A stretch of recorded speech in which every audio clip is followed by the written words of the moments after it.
Alhamdulillah malam ini kita bisa lanjutkan ngaji filsafat kita. Hari ini kita ketemu dengan seorang tokoh besar yang sangat berpengaruh dalam sejarah filsafat. Tokoh yang sangat kontroversial, yang karya-karyanya dianggap sebagai puncaknya peradaban yang namanya modern. Dan nanti setelah Nietzsche ini orang sering mengidentifikasikannya sebagai era yang namanya postmodern. Jadi Nietzsche ini semacam batas. Batas ini biasanya sudah memuncak di Nietzsche, nanti dilanjutkan di era baru namanya postmodern. Karena pikiran-pikirannya Nietzsche memang luar biasa kalau dibandingkan dengan para filsuf lain modern. Luar biasa dalam hal kontroversialnya. Kalau kita selama ini mungkin kenal Nietzsche sebagai tokoh yang ateis, tokoh yang agak uraan, tokoh yang agak sakar PDW. Tapi nanti coba kita lihat apa sih yang ada di pikirannya seorang Nietzsche. Nama lengkapnya adalah Friedrich Wilhelm Nietzsche. Pakai bahasa Jerman. Friedrich Wilhelm itu sebenarnya nama seorang raja dari Prusia. Karena memang bapaknya Nietzsche itu mengidolakan raja ini, Friedrich Wilhelm IV. Dan kok kebetulan tanggal lahirnya antara Nietzsche dengan Friedrich Wilhelm itu sama, sehingga diperingatinya bareng. Kalau pas ada peringatan hari kelahirannya raja, Nietzsche senang waktu kecilnya, karena dia merasa itu juga peringatan hari kelahirannya, karena memang tanggalnya bareng. Kalau Nietzsche ya nama aslinya dari bapaknya, dan itu jarang ada di Indonesia. Mungkin kamu cari nama yang jajar huruf mati semua 4 itu jarang. T, Z, S, C, H itu tadi satu. Se, kan? Ya, biasanya kamu kan paling jauh itu 3, Friedrich itu 2. Kalau yang iya jarang ada jajar huruf mati 4 jadi satu. Arnold Schwarzenegger itu S. Oh, kamu masih apa loh? C, H, W. Nah itu juga 4. Orang-orang Rusia biasanya banyak huruf mati aja. Ada rekor yang huruf matinya 6. Saya lupa nama Rusia itu. Huruf matinya 6. Ya dia tertolong bisa agak bunyi karena ada huruf Y dan huruf W. Huruf Y itu kan bisa jadi I bunyinya, dan huruf W itu bisa mirip U kalau digandeng. Jadi tertolong oleh itu. Tapi intinya 6 jajar huruf mati semua itu jarang nama. Nah nanti kalau kamu punya anak biar agak gaya gitu, cari nama yang huruf konsonan semua, mungkin Piro 7 gitu untuk rekor. Nah, namanya misalnya Willy, jangan pakai I, tapi pakai Y aja, Bill. Ya itu kan huruf mati semua, 5 gitu kan. Jadi triknya begitu. Oke. Nietzsche lahir dari keluarga baik-baik. Jadi jangan salah, dia juga anak baik. Waktu kecil dia anak patuh, anak baik. Hanya saja memang bapaknya meninggal saat dia kecil. Cuma ya dia tetap jadi dikenal sebagai anak yang patuh. Kalau teman-temannya manggilnya dia malah pendeta kecil, gelarnya waktu kecil, karena dia memang gayanya agak alim. Dan sejak kecil dia agak ringkih, gampang sakit, jadi lemah dan pokoknya pemalu sekali. Tidak terbayangkan, nggak banding sama kan nanti kamu lihat pikiran-pikirannya. Sampai dewasa dia juga sebenarnya orangnya ringkih, sehingga banyak orang bilang pikiran-pikirannya yang luar biasa itu semacam kompensasi. Nggak nyongko ya orangnya kayak gitu, tapi pikirannya, nah itu mungkin ada yang bilang kayak gitu. Itu mungkin semacam kompensasi dari seorang Nietzsche. Jadi sangat religius, sangat alim, sangat tertib. Dan kisahnya nanti dimulai ketika dia remaja. Ketika dia remaja, dia mulai mempertanyakan Tuhan dan mendeklarasikan bahwa dia ateis. Bagi banyak orang saat itu, kan dia umur 23, dianggap Allah biasa, anak muda sedang genit-genitnya. Anak-anak muda kan biasanya gitu, baru ngerti filsafat sidik-sidik itu kan biasanya roto gaya. Jadi sedang anunya lah, puber-pubernya lah. Jadi sok gaya, sok filosofis, sok pinter, sok analisis, sok itu biasa. Dan bagi banyak orang ketika Nietzsche deklarasi bahwa saya ateis di umur 23 itu tidak ada orang kaget, itu biasa. Kayak gitu itu. Ditunggu aja nanti kan sembuh sendiri.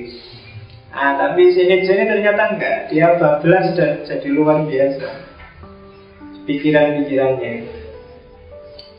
Itu riwayat hidupnya. Dan dia hidup banyak pindah dari satu tempat ke tempat yang lain.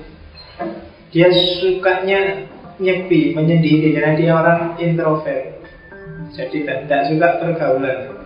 Dia yang bukunya paling terkenal yang The Sprach Zarathustra itu dia menyusunnya di atas gunung Alpen, sendirian di atas gunung. Dan lahir karya besarnya yang dianggap masterpiece-nya itu Nietzsche. Jadi orangnya tidak suka banyak teman. Temannya yang paling terkenal itu Robert Wagner yang pemusik itu. Cuma kemudian putus. Dia sempat juga ngajar di beberapa universitas, tapi kemudian dia keluar dan lebih suka single writer, menulis karya-karyanya. Banyak orang bilang bahwa karya-karyanya ini nanti menginspirasi Hitler dengan konsep Nazinya. Tapi nanti kita lihat seperti apa sih dasarnya seorang Nietzsche dengan eksistensialismenya yang khas. Nietzsche meninggalnya agak muda, berapa ya, tahun 1844 sampai 1900. Itu berarti dia meninggal umur 56 tahun. Jadi masih muda sudah meninggal. Ada yang bilang dia sakit pneumonia. Pneumonia itu sakit radang paru-paru di akhir hidupnya. Meskipun riwayat kesehatannya yang paling terkenal kan dia dianggap pernah sakit jiwa.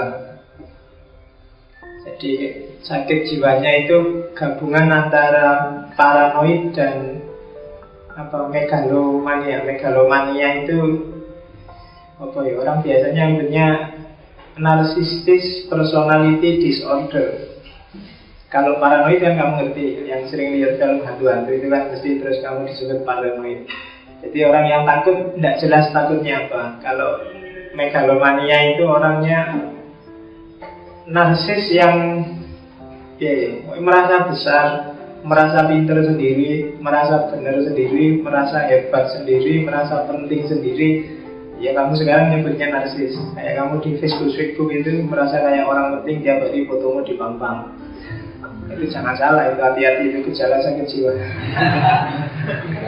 Loh iya, kalau kebablasan kamu ada bakal kesana. Dan itu dialami oleh Nietzsche. Awalnya dia dirawat di rumah sakit jiwa, tapi ibunya nggak tega terus dibawa pulang. Tapi ibunya juga meninggal duluan, akhirnya dirawat oleh kakaknya namanya Elizabeth. Dan kakaknya ini yang merawat itu sampai dia meninggal. Sok-sok kenapa dia megalomania ya, sosok kancane itu heran, diajak ngomong apa dia nyambungnya apa, terus merasa dirinya sebesar Tuhan, merasa dirinya kayak gitu, namanya megalomania. Kadang-kadang juga ketakutan yang tanpa alasan dan seterusnya. Makanya kamu hati-hati, teman-temanmu yang di Facebook dipilih, jangan-jangan ada yang sakit kayak gitu. Nanti kamu ketularan. Jadi merasa dirinya itu paling penting, seolah-olah dunia itu hanya ngurusi dirinya sendiri. Nah itu namanya narcissistic personality disorder, jiwa yang narsis. Ya, sekarang kamu perharus istilah narsis dengan istilah selfie. Selfie itu kan moto dewe, dipampang-pampang dewe, dipuji-puji dewe, dibesar-besarkan sendiri. Itu ciri-cirinya orang narsis. Kalau ngomong selalu memposisikan dirinya sebagai orang yang penting. Itu ciri-cirinya orang narsis. Dalam budaya juga banyak. Saya minggu-minggu ini terlibat dengan beberapa gaya bicara yang narsis. Seminggu yang lalu tentang Persia, dan budaya Persia merasa bahwa dialah budaya paling besar di dunia.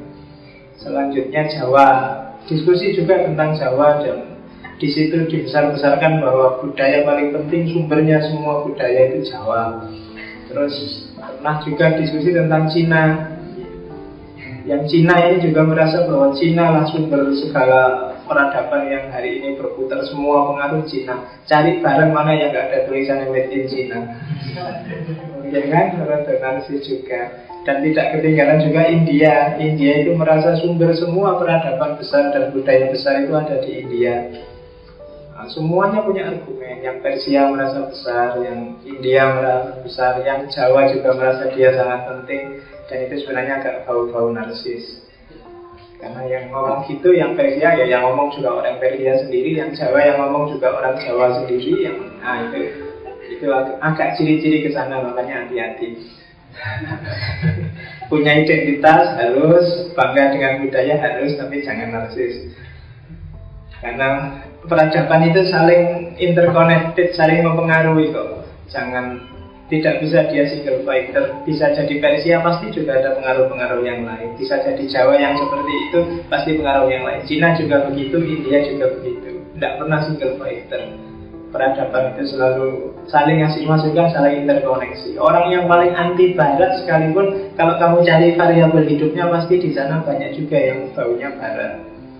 Apapun, mungkin model baju, gaya berpikir, teknologi yang dipakai, itu pasti banyak variabel baratnya.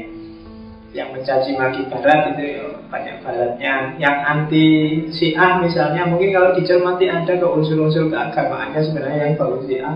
Yang anti Wahabi mungkin ada juga bagian tertentu keberagamaanmu yang sebenarnya itu coraknya Wahabi. Dan biasa aja, nggak apa-apa. Memang hidup itu kayak gitu, tidak bisa lurus. Dia, kalau bahasanya Hegel kan gitu, dialektis. Kamu ketemu apa, mempengaruhi itu kan nggak harus ikut kan. Mempengaruhi itu bisa dalam bentuk kontras loh. Kalau nggak ada dia, kamu nggak akan jadi kayak gini. Kalau nggak ada PKI, nggak akan ada Orde Baru. Itu kan pengaruh, tapi pengaruh kebalikannya. Dan itulah budaya. Jadi ya ora apa-apa jadi orang Jawa harus mengedepankan kejawaannya, yang Indonesia ke Indonesiaannya, yang Persia ke Persiaannya, tapi tidak harus secara narsis. Nanti kamu jadi kayak Nietzsche, masuk rumah sakit jiwa.